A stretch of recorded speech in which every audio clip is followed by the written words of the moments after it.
die.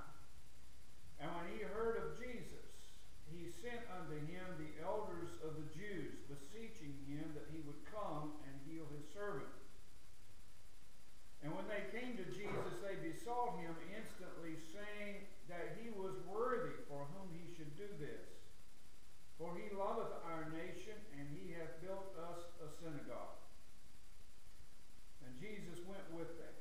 And when he was now not far from the house, the centurion sent friends to him, saying unto him, Lord, trouble not thyself, for I am not worthy that thou shouldst enter under my roof. Wherefore neither thought I myself worthy to come unto thee, but say in a word, and my servant shall be healed. For I also am a man set under authority, having under me soldiers. And I say unto the one, Go, and he goeth, and to another, Come, and he cometh, and to my servant, Do this, and he doeth it. And when Jesus heard these things, he marveled at him, and turned him about, and said unto the people that followed him, I say unto you, I have not found so great faith, no, not in Israel. And they that were sent, returning to the house, found the servant whole that had been sick. The healing of the centurion's servants, one of many whom Jesus healed. And the scriptures give us numerous examples of those whom he healed. And I believe it's in the Gospel of John where he says, and many more things could have been recorded than what's recorded. But God has selected particular ones for us and has recorded these events in the scriptures for our benefit and for our learning. And this one is one of those that God preserved for us and recorded. And it stands out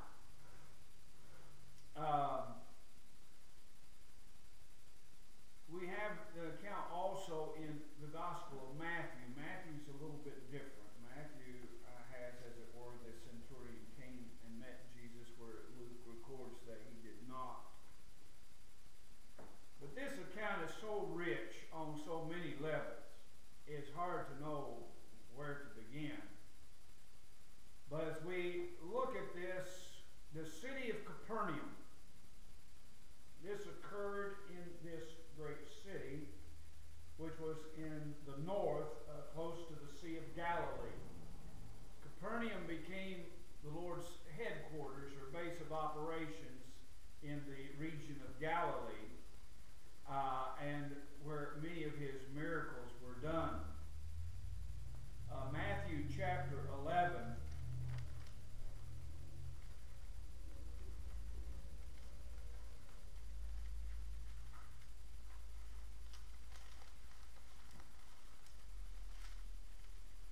And verse 20.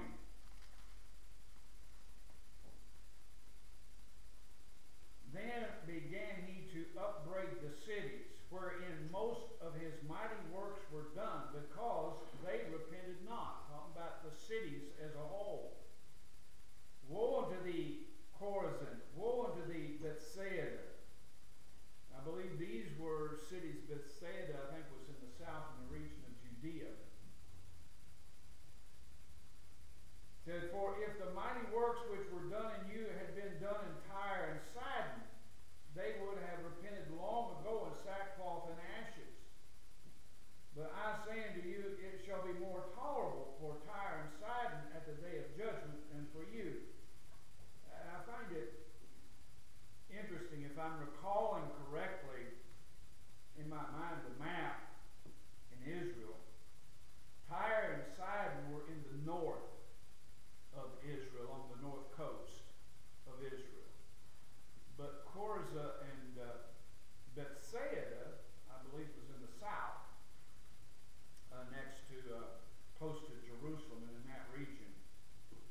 exalted unto heaven shall be brought down to hell. For if the mighty works which have been done in thee had been done in Sodom, it would have remained unto this day. But I say unto you that it shall be more tolerable for the land of Sodom in the day of judgment than for thee. And so here, of course, Sodom was in the south. Sodom and Gomorrah was in the south on the southern banks of what is now the Dead Sea.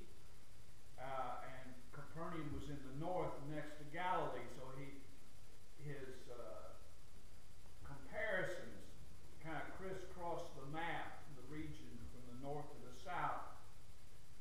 But he was saying, the point is, if the mighty works which I had done in you had been done in these cities, in the presence of these people, they would have repented.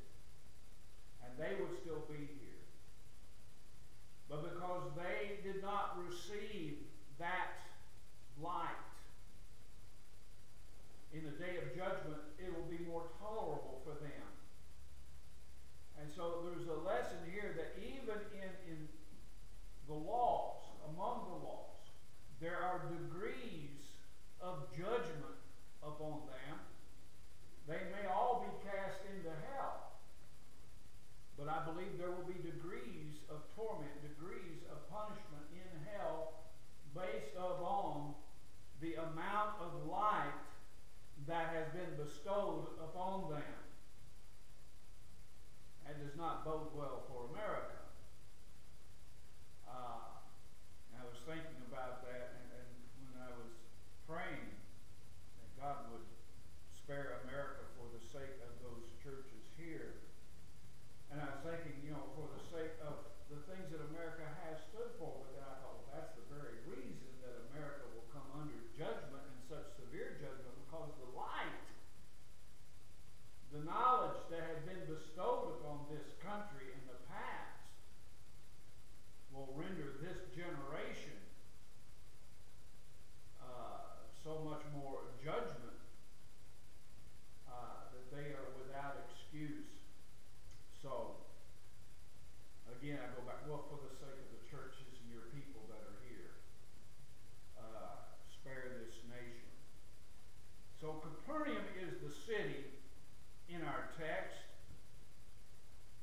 As we said, this is where his northern base of operations was, in the region of Galilee. And this is one of those mighty works that he references that was done in the city of Capernaum. We see in verse 2, it mentions a certain centurion. He is a Roman soldier, a Gentile, that was based in Palestine, part of the Roman occupation forces that were in Palestine. Like I say, this is so rich on so many different levels.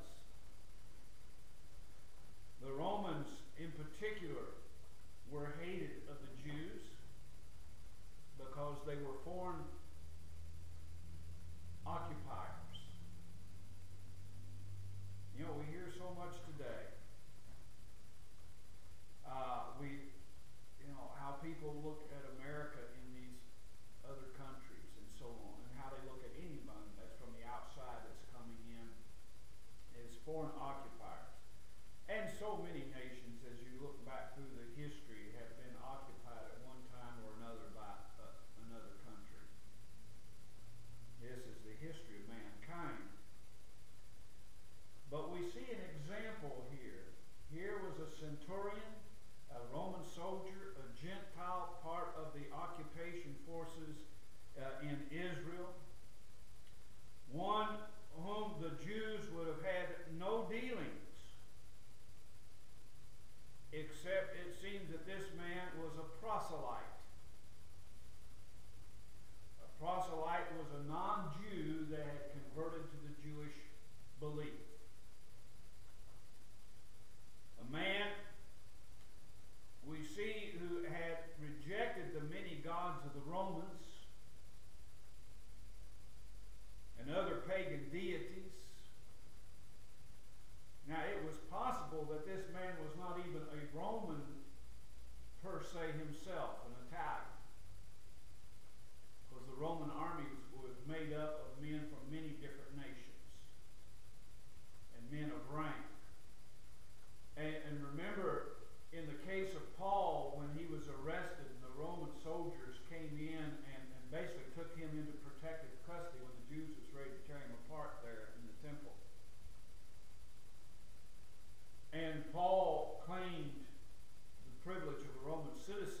judged by Caesar. And the centurion there asked him, how came by you this citizenship? I bought mine. In other words, he was not a citizen by birth, but he purchased his citizenship. Paul said, I was freeborn a Roman citizen. He was born in a Roman city under Roman colony, and he was born as a Roman citizen, freeborn. Whereas the Roman centurion, being probably of some other nationality, purchased that citizenship with its benefits. And so this man could have not even been a Roman per se, could have been German, could have been Spanish, could have been anything.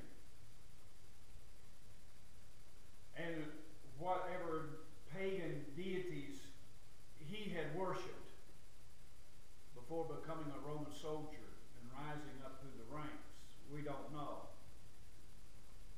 But he rejected all of that and embraced the one God, the monotheism of the Jews, the Creator, and had become a worshiper and a believer in the one true God, as evidenced here by his works that we will see. And there's something else about this Roman centurion that we need to stop and consider. He was a slave owner, as were many people of just about any rank in civilization in that day. You know, that has, in this country, a particular bad connotation. But it was very prevalent in the days of the Scripture. He was a slave owner, and like many slave owners, there was a bond of affection between him and his servant. This is an image that is contrary to the image that political correctness, we shall say, likes to portray of slavery and slave owners, that all slave owners are just mean and treated their slaves poorly and so on and so forth. And that is not the case. Even when you think of, in terms, and we don't like to think of one human being owning another, but there was a capital investment in these people. You know, you have a company today that has invested capital in a fleet of trucks that does their hauling and carrying. They take care of their trucks, don't they? Because they have a capital investment in it. They are not going to be just arbitrarily mean. But we see here in many cases, and in this case in particular, there was a bond between them. There was an affection that the centurion had for his servant, his slave. He wasn't a hired servant. A lot of times we see the word servant, and we think of a hired servant, but in the Scripture, generally the word there means a slave. He was a slave. Nevertheless, the centurion loved his servant. The Scripture acknowledges the existence of slavery. It does not necessarily condone slavery, but laws were in place to regulate its use in Israel amongst God's people. It did not forbid slavery. It did not condone slavery, but simply acknowledged that it existed and sought to regulate it so as to mitigate the possibilities of abuse that could go with it.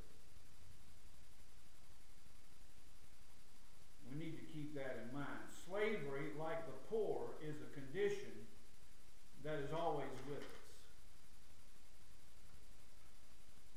We read in the New Testament, the book of Philemon. Onesimus was a runaway slave. Philemon was a Christian, a believer who owned slaves. Again, that's something that we don't usually think in those terms. We read the Bible, we think, well, it's anti-slavery. Christians are the ones that the main movement to do away with slavery. But Philemon was a believer, a Christian, and his slave owner. Onesimus was his slave, and Onesimus ran away. But he wound up with Paul and was converted and became a believer. And what did Paul do? As a believer, he told Onesimus, you need to go back to Philemon. But he wrote Philemon, said he received him as a brother. He has been a help to me, and so on. And so we see that even within Christianity, there were believers that were slave owners. But again, the scriptures seek to mitigate the abuse. And that's why when it goes through there, and it says, children, obey your parents. Wives, obey your husbands. Servants, obey your masters. And literally, in the Greek, it says, slaves, obey your masters. Because it was a condition that existed. And they acknowledged it. And that's one of the things when John the Baptist came and was preaching, and he was basically saying, whatever condition, whatever situation you're in when you're converted, you stay in that position, but you serve the Lord in that position. And that's what Paul was trying to do with Onesimus and Philemon. Onesimus, you're a slave. You belong to Philemon. Serve the Lord in that position. Philemon, you're a believer and you're a slave owner.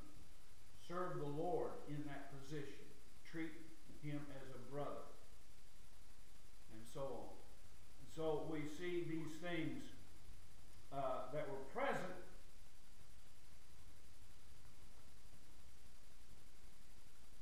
We see here concerning this man that the Jews who came to Jesus saw him as worthy of Jesus' help. Though a Gentile, he was, as before mentioned, a proselyte to the Jewish religion, and one who had demonstrated his sincerity by building a synagogue for him. And I have to, in viewing this and knowing there were many of the elders and things in Israel, while they, as Nicodemus acknowledged, we know that thou art a man sent from God, for no man can do the things that you do except God be with you. He was a teacher, he was a prophet, he was a man of God, and they recognized this.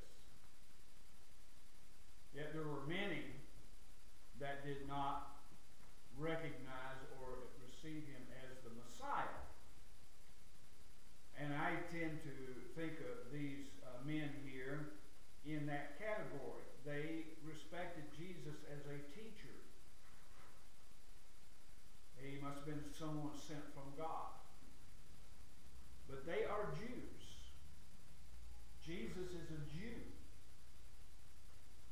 He was viewed of them in a position as a rabbi, a teacher, perhaps even a prophet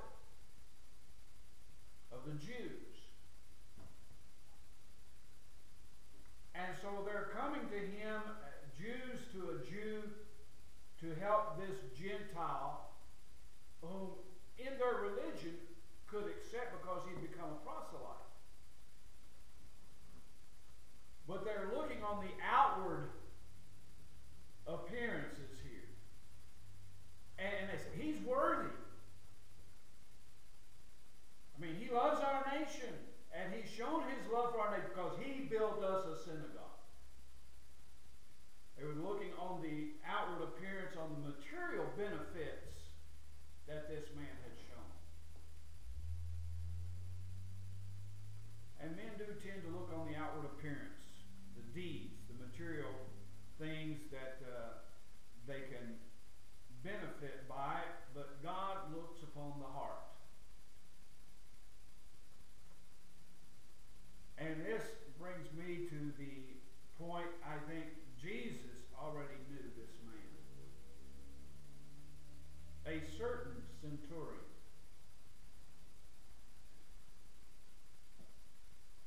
He was one of those whom the Lord came to seek and to save. He's kind of like Cornelius that we read about later, whom God appeared to Peter and sent Peter to Cornelius in his household to preach the gospel to. I don't know, this may have been Cornelius. that benefits of this later, I don't know. Doesn't really say. But this man considered himself unworthy. The level of humility in this man is noteworthy. He was a man in a position of power, authority. He, not just within the army, but the army that he was a part of had authority over Palestine. He was, as we said, he was an officer, a man of authority within the occupying forces.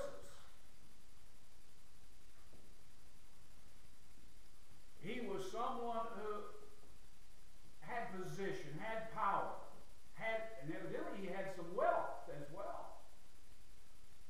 Because you don't build a synagogue for nothing.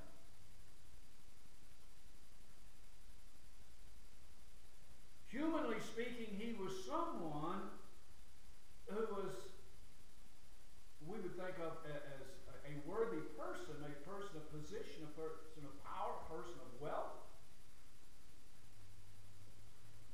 And so his humility is all the more remarkable and noteworthy.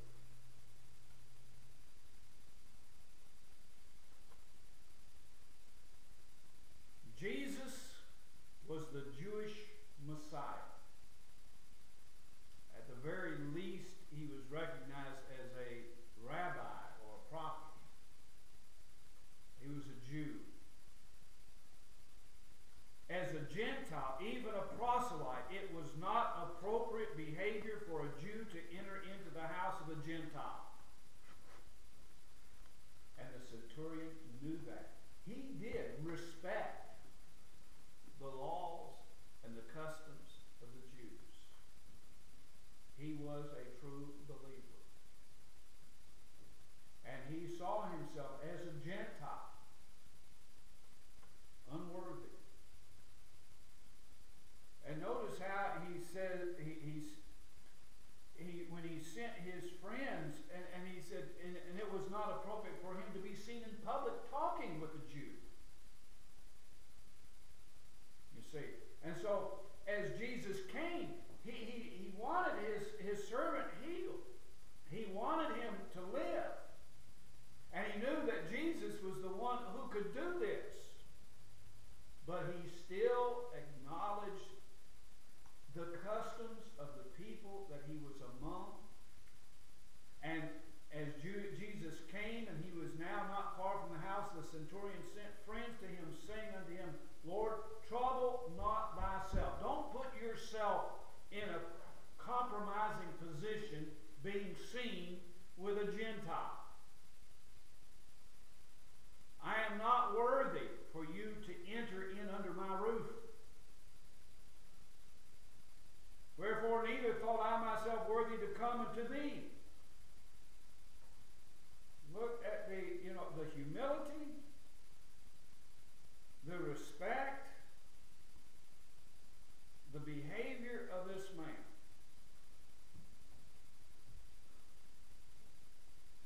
The centurion was aware of all these things, and we as sinners, here's an example of how a sinner should approach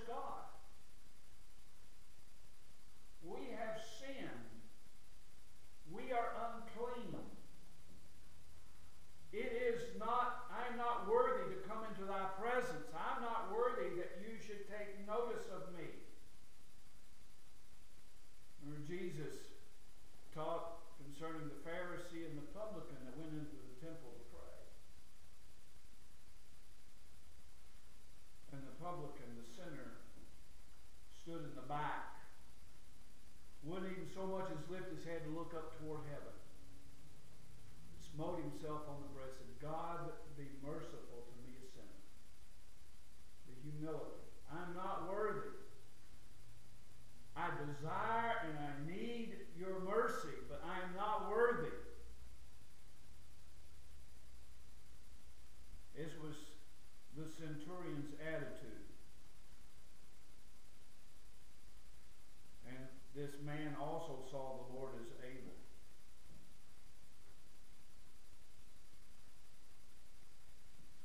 He said, it's not necessary for you to come under my roof. It's not necessary for me to come out and meet you in person. I'm not worthy to do that. Don't trouble yourself. He said, but just say the word. I know. All you have to do is say the word, and my servant will be healed. And he explained his position and why he knew this. He said in verse 8, for I also am a man set under authority, that is, placed in a position of authority.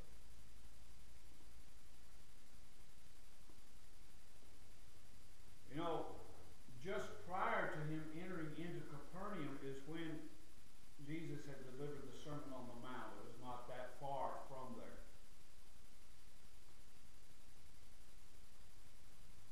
In Matthew 9, verse,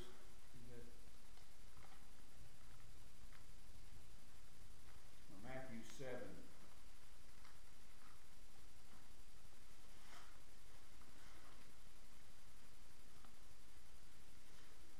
So many notes here.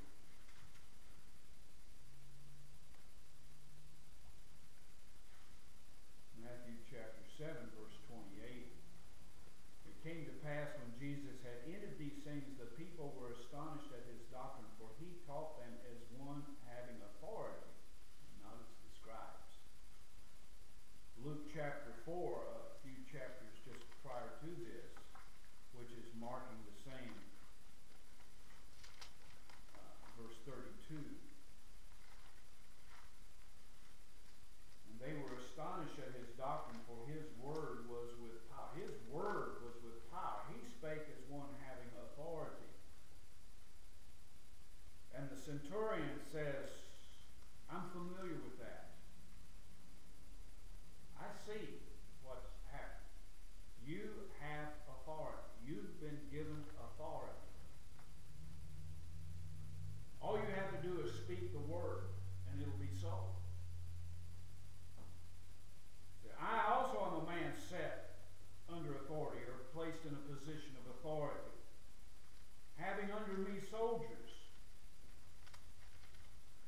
And I say unto one, to this man, go, and he goeth. You know, I'm in a position of authority. If I tell this soldier, you go, he's going to go. He's going to obey my word. I say to another one, come, he's going to come. He's going to obey my word because I have authority to command them. And to my servant, do this, and he doeth. I understand authority, and I see this authority in you. You have authority. He recognized what Jesus stated later in Matthew the 18th chapter, or Matthew the last chapter, when he gives the commission. All power or authority is given to me in heaven and earth. Go ye therefore. Jesus has authority. He says to us, go, and we go. The centurion recognized this and saw this. And he says, so all you have to do, Lord, is say the word. I know you are able. Now, Scripture says he has the authority to heal. He has the power to heal. He has the power to forgive sins. That you might know that I have the power on earth to forgive sins. He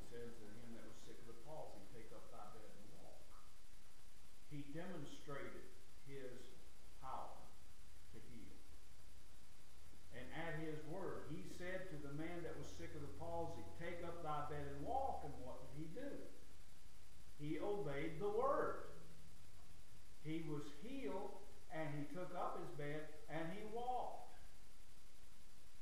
Jesus spake as one who had authority. His word was with power.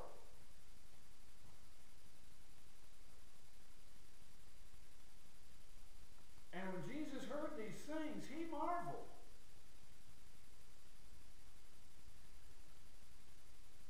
I don't think it took him by surprise. He knows all things. He knew, as I said, he already knew this centurion. Never met him. He didn't have to. He already knew him. But he marveled. And turned him about and said unto the people that followed him. And who was that? Well, it may have been his disciples, but the man sent unto him the elders of the Jews. These were the ones who came, the elders of the city of Capernaum, the elders of the Jews, came to Jesus and besought that he would come and heal this centurion's servant. They're the ones who spoke up for him, vouched for him. He is worthy as a Gentile to receive this attention from the Jews.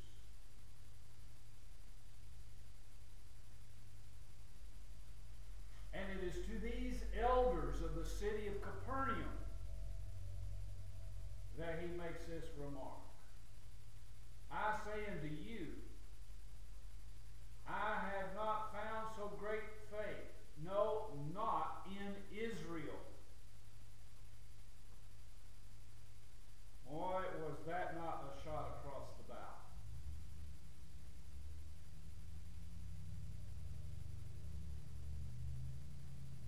This kind of faith that the Jewish people should have had in the Messiah was lacking. You know, they got upset with him on occasion. It may have been in Capernaum. When they was wanting him to come and do the miracles in their city, or maybe one of the other cities up there. And he said, he pointed out to them in their history, the Old Testament.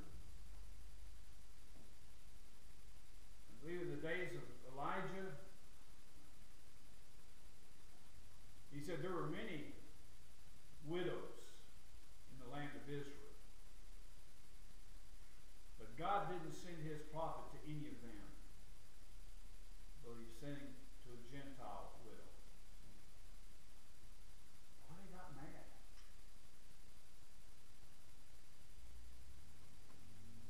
He's saying that I have not found this kind of faith in Israel.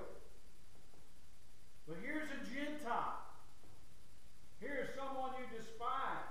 You think of him as a proselyte, someone that's kind of grafted in here, but somehow a lesser quality of believer.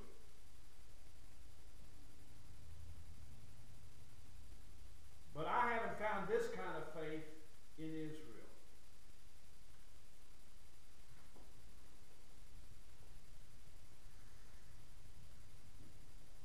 Oh, that we had such faith ourselves. That we recognized the authority, the power of the Word of God. His Word had power. It had authority behind it. And when he spake as one who had authority. And he says to us, all power, all authority is given to me in heaven and earth. Go ye therefore. By the power vested in me, by the authority vested in me, I'm telling you, you go. And when we go under authority. We have been placed in a position of authority.